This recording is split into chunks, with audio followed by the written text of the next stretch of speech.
Okay, bismillahirrahmanirrahim. Assalamualaikum warahmatullahi wabarakatuh. Kita sambung dengan pemodelan matematik kita daripada semalam. Kalau kita ingat semula, ni proses pemodelan matematik. Daripada mula, kita kenal pasti dan definisikan masalah. Kemudian kita buat andaian, kenal pasti pemboleh ubah, mengaplikasikan matematik dalam menyelesaikan masalah. Kemudian apa langkah seterusnya? Kita tentukan, menentusahkan dan mentafsir penyelesaian dalam konteks masalah berkenaan. Kemudian apa lagi? Okay, apa lagi yang kita akan buat? Kita perlu murnikan model matematik itu. Kalau perlu pemurnian, kenal pasti dan definisi semula masalah, gunakan kitaran yang asal tadi. Kalau tak perlu lagi murnikan model matematik, laporkan dalam dapatan. Okey, baik, ini ialah proses pemodelan matematik yang semalam kamu dah tengok. Okey, komponen-komponen penting komponen-komponen penting sama jugalah macam carta alih tadi. Tapi ada, jadi kamu kena kenal pasti ada 6 komponen penting dalam pemodelan matematik. Iaitu yang pertama, mengenal pasti dan mendefinisikan masalah. Yang kedua, membuat andaian dan mengenal pasti pemboleh ubah. Ketiga, mengaplikasikan matematik untuk menyelesaikan masalah, menentusahkan dan mentafsir penyelesaian dalam konteks masalah berkenaan. Seterusnya, memurnikan model matematik dan melaporkan dapatan. Ini kita dah tengok juga satu contoh semalam kan, sampai kepada membuat andaian. Okey, inilah proses. Perkara yang sama daripada komponen-komponen tadi, masalah dunia sebenar tu kita kenal pasti, kita buat andaian, aplikasikan matematik untuk selesaikan masalah, kemudian menentusah dan mentafsir penyelesaian dalam konteks masalah tersebut, murnikan model matematik, ulang semula jika perlu dan laporkan dapatan. Nah, ini proses pemodelan. Keadaan masalah dunia sebenar, persoalan-persoalannya, kita gunakan matematik untuk selesaikan masalah, tentusahkan, kemudian murnikan model matematik dan laporkan dapatan. Okey, baik. Seterusnya, bagaimana nak menyelesaikan masalah kehidupan sebenar melalui pemodelan matematik. Jadi semalam kamu dah faham konsep langkah-langkah dalam pemodelan matematik, apa komponen-komponen penting dalam pemodelan matematik. Jadi hari ini kita nak tengok macam mana kamu aplikasikan matematik ni dalam menyelesaikan masalah tersebut. Okay, baik. Perkara utama yang kamu perlu tahu ialah di peringkat kamu ini, kita akan melibatkan 3 fungsi utama, iaitu linear, bentuk linear, kuadratik dengan eksponen. Okay, linear ni bahasa matematik lah, kalau bahasa biasa ni kita panggil dia garis lurus. Kuadratik pun kamu dah pernah tengok. Kalau kamu ingat balik, kita belajar persamaan dan fungsi dan persamaan kuadratik. Fungsi dan persamaan kuadratik dulu, ada apa? Ada lengkungan yang pemain bola tu tendang bola, kalau kamu ingat balik bentuk kuadratik. Macam mana bentuk kuadratik tu? Lepas tu bentuk eksponen. Bentuk eksponen ni macam mana? Jadi kita nak gunakan fungsi-fungsi ni nak kaitkan dalam masalah kehidupan sebenar kita. Okay. Baik, berdasarkan maklumat dan rajah yang diberi, kita nak tentukan fungsi mana yang mungkin untuk model bagi data yang diberikan tu. Baik, bincangkan pemilihan kamu. Baik, jom kita tengok satu keadaan. Seorang doktor menggunakan data untuk mengkaji kadar denyutan nadi rehat orang dewasa yang normal mengikut bilangan jam senaman dalam seminggu. Macam mana kita nak baca ni? Maknanya semakin bertambah bilangan jam, kadar denyutan nadi rehat tu semakin berkurang. Kalau ikut data punya titik-titik warna merah jambu ni. Memang pun kan, kalau atlet tu dia punya kadar denyutan nadi rehat memang lebih rendah daripada yang bukan atlet, sebagai orang biasa ni lah. Okay. Kalau kita tengok kepada titik-titik ni, kalau cikgu nak letakkan mana satu fungsi yang sesuai, sama ada linear ni bentuk garis lurus, garis lurus ke atas ke bawah macam tu, ataupun kuadratik macam mana bentuk kuadratik? Senyum ataupun masam kan? Okay, eksponen ni bentuk dia naik ke atas macam tu ataupun turun ke bawah macam ni. Inilah bentuk eksponen. Jadi kalau kita tengok bentuk ni, bentuk data ni, kita dapati bahawa kita boleh lukis satu garis lurus penyuaian terbaik kat sini. Kelihatannya macam tu lah. Kalau cikgu nak lukis eksponen, dia tidak terlalu lengkung. Kalau kita nak lukis garis lurus penyuaian terbaik, lukis garis lurus yang hampir mengena semua, hampir mengena semua titik macam tu. Kelihatannya macam tu lah. Ini ramalan saya dululah.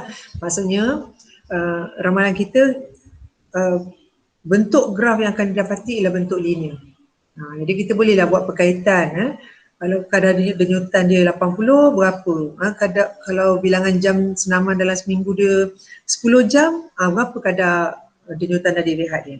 Okay. Kita boleh buat ramalan macam tu. Tapi belum tentu perkaitan tu betul. Kita ada komponen pemurnian kan, kita kena murnikan dulu, tentu sahkan dulu.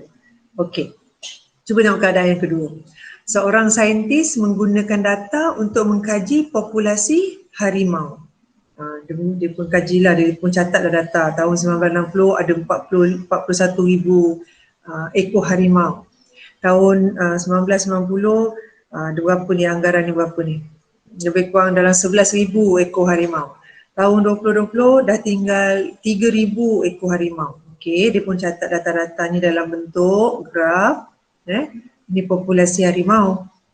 Agaknya, apakah bentuk fungsi yang sesuai untuk data ni? Data ni, dia tak mungkin linear, tak mungkin tegak. Macam tu. Tak mungkin kuadratik senyum dengan masam. Okey, apa lagi ni? Ini bentuk, satu lagi ni bentuk eksponen. Bentuk eksponen dia macam ni. Ataupun macam ni. Ini semua bentuk eksponen. Dia hampir pada bentuk eksponen. Kalau cikgu lukis garis lengkung fungsi tu, bentuknya hampir pada eksponen. Okey, tengok satu lagi keadaan. Seorang pengurus pemasaran mengkaji data yang menunjukkan hubungan antara keuntungan dengan bilangan tahun suatu produk yang berada di pasaran. Tengok ni ini keuntungan dalam juta. Ini betul-betul berniaga. Okey, ni bilangan tahun. Maksudnya dah tahun pertama keuntungan dia lebih kurang 3 agaknya macam tu kan, 3 juta. Dah tahun keempat berniaga, keuntungan dia hampir 12 juta, ni mungkin 11 juta lah ni agaknya. Okey. Jadi apakah bentuk fungsi yang sesuai bagi pemodelan matematik ni? Kalau kita tengok ni macam bentuk linear, tak mungkin linear lurus ke atas ataupun lurus ke bawah. Ada bentuk senyum tak ni? Ada bentuk masam, senyum dengan masam, ataupun bentuk eksponen. Ni bentuk eksponen, sama ada sini ke, sebelah sini ke, macam tu ke, ni bentuk eksponen. Jadi yang ini kelihatannya macam bentuk kuadratik. Jadi ini kita boleh wakilkan pemodelan ataupun fungsi kepada satu keadaan situasi ini, cerita ini dengan bentuk fungsi kuadratik. Okay. Jadi kalau tu kita dapati bahawa kita boleh menentukan jenis fungsi yang mungkin boleh digunakan sebagai model bagi data dengan mengkaji pola graf. Pola graf ni pun kita boleh membantu kita untuk menterjemahkan data kita tu. Baik. Jadi kalau kita nak tahu manakah fungsi yang sesuai, fungsi linear ialah graf menyerupai satu garis lurus. Sama ada garis lurus ke atas, kecerunan bertambah atau kecerunan berkurang. Okey, yang kedua fungsi kuadratik. Ini pun kamu dah belajar. Fungsi kuadratik ialah graf lengkung berbentuk parabola. Parabola macam mana? Senyum, lengkung mungkin naik maksudnya ada masam lah. Naik, kemudian turun atau turun kemudian naik. Naik, kemudian turun atau turun kemudian naik. Macam tu. Ini ialah fungsi kuadratik. Satu lagi fungsi eksponen, iaitu satu graf lengkung yang mengilustrasikan kenaikan atau penurunan nilai data pada kadar yang mendadak.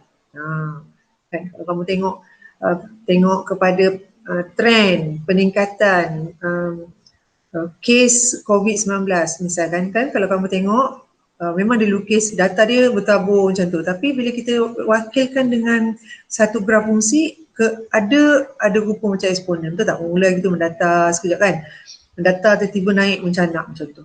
Okey, ini ialah bentuk graf fungsi eksponen. Apa lagi? Misalnya bilangan populasi dunia pun naik mendadak. Kalau makanan mencukupi, naik mendadak. Apa lagi? Ataupun kalau ada satu negara yang kebuluran, ada kemungkinan populasi dia akan turun mendadak. Macam tu, boleh jadi juga. Jadi, fungsi eksponen adalah fungsi yang dapat dihuraikan oleh persamaan yang mempunyai bentuk Y sama dengan C A kuasa X. Ini ialah fungsi eksponen. Y sama dengan C A kuasa X. A ni apa? A ni ialah apa-apa nombor nyata bernilai positif. Dan A tak boleh sama dengan 1. Okay. Dan C ialah nilai awal. Contohnya kalau cikgu pilih C sama dengan 1, A sama dengan 2, graf Y sama dengan, kita Y sama dengan C A kuasa X kan.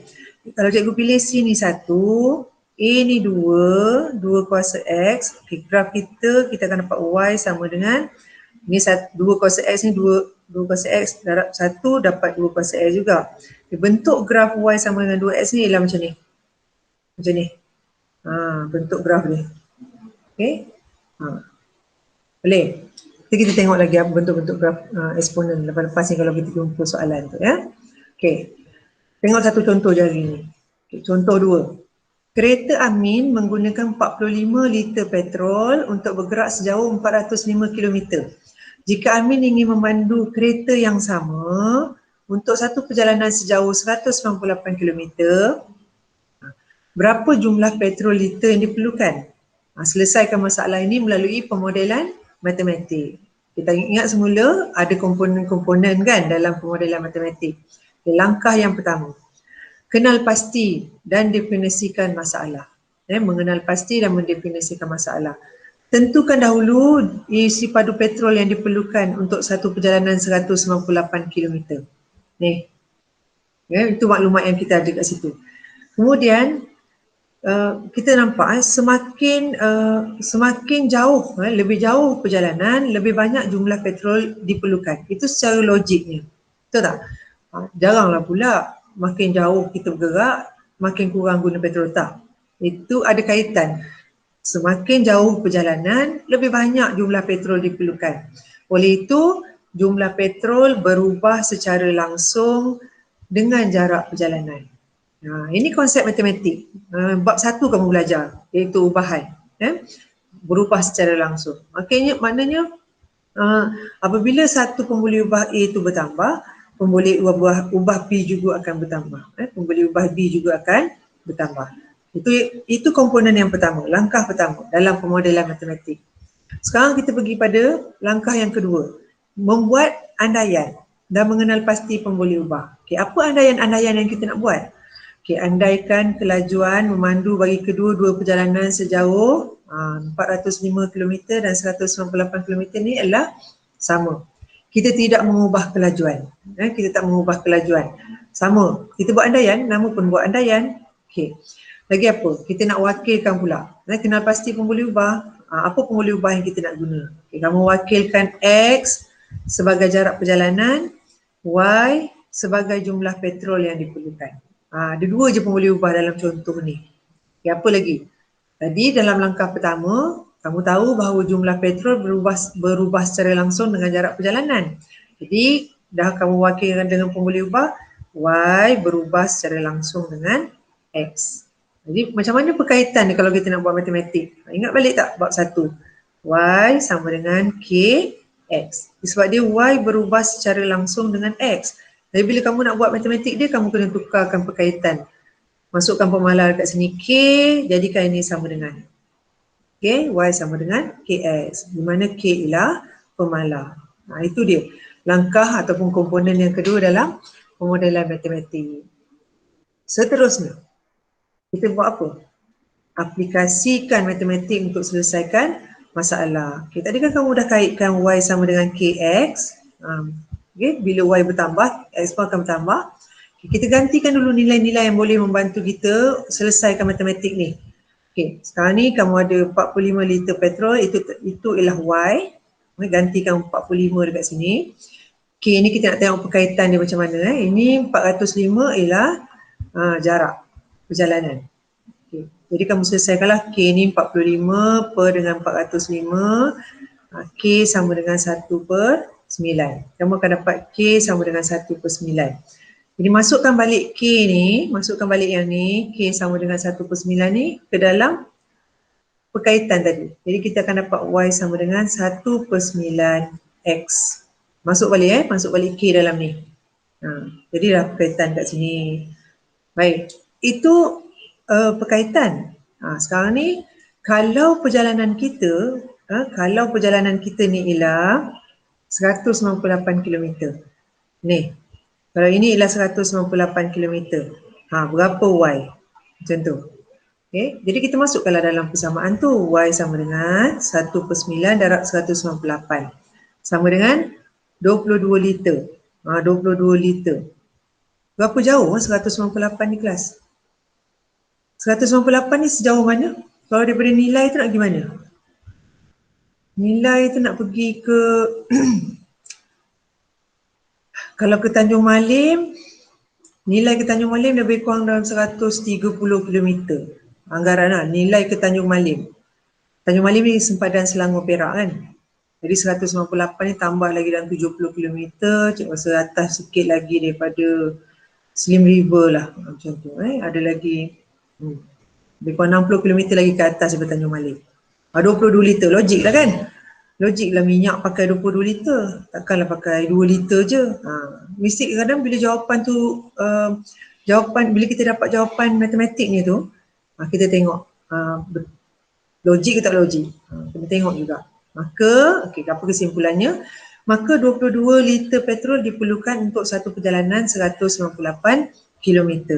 Di peringkat ni kamu dah selesaikan masalah.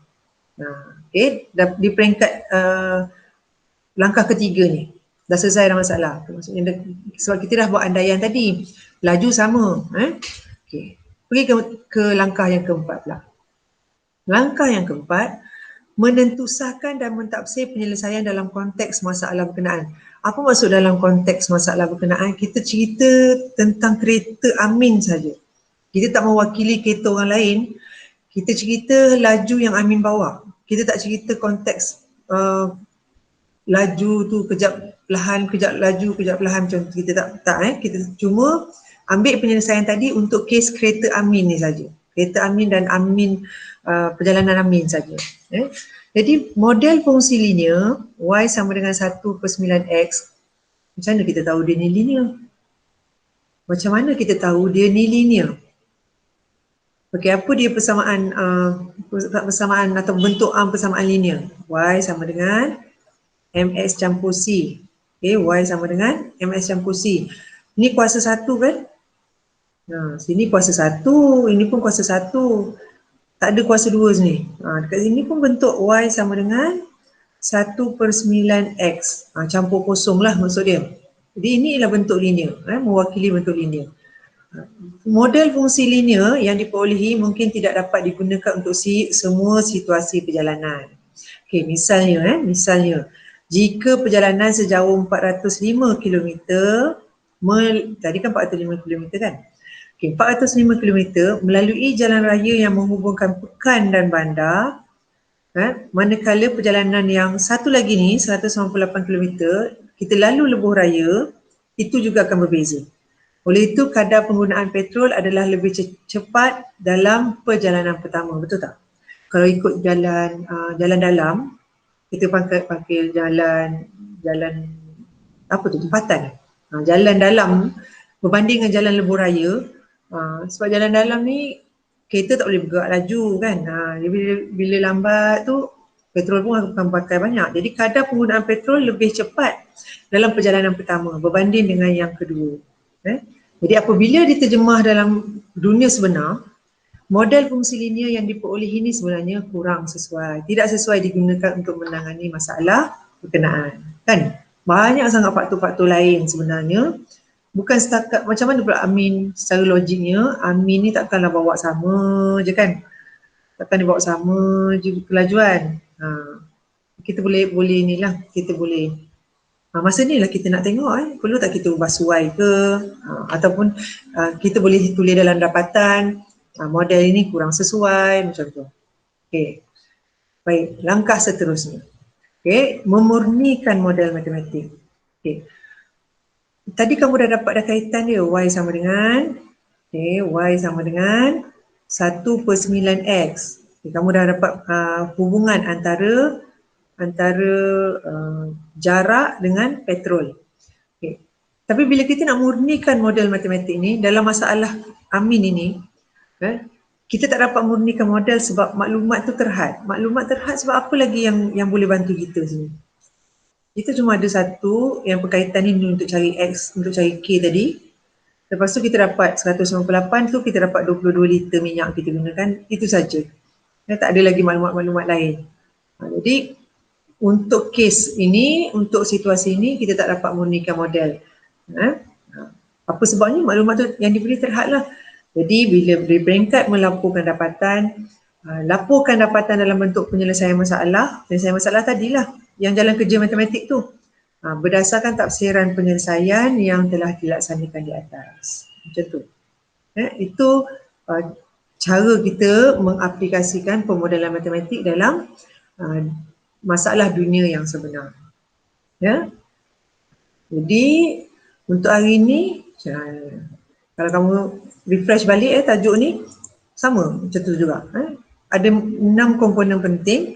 Kenal pasti dan definisi masalah. Kalau tengok pada contoh 2 tadi lah. Kemudian kita buat andaian, kenal pasti formula ubah. Peringkat ketiga ni kita buat matematik dia. Aplikasikan matematik untuk menyelesaikan masalah. Kemudian yang keempat ni kita nak tentu sahkan dan tafsirkan penyelesaian dalam konteks masalah berkenaan. Perlu tak perlu memurnikan semula model matematik kita tadi? Kalau perlu, kita kena ulang balik peringkat yang pertama tadi, pusing balik, tengok apa, kenal pasti balik semula masalah, definisikan semula masalah tu. Kalau tak perlu, boleh terus pada melaporkan dapatan. Okey?